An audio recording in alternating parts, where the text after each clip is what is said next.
Assalamu Walaikum. Hello friends, how are you? Welcome back to my another video. In this video, I am going to show you how to change the color of transparent image in Photopea. Let's get started. At first, you have to open your Photopea software.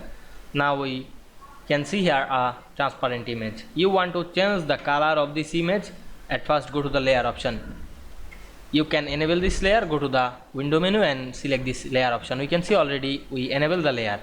Now I am select the layer and click this new layer option. Then choose the color panel and choose a color.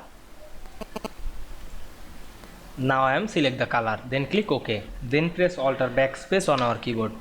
Then change the opacity of the color. Now we can see we changed the transparent image color easily.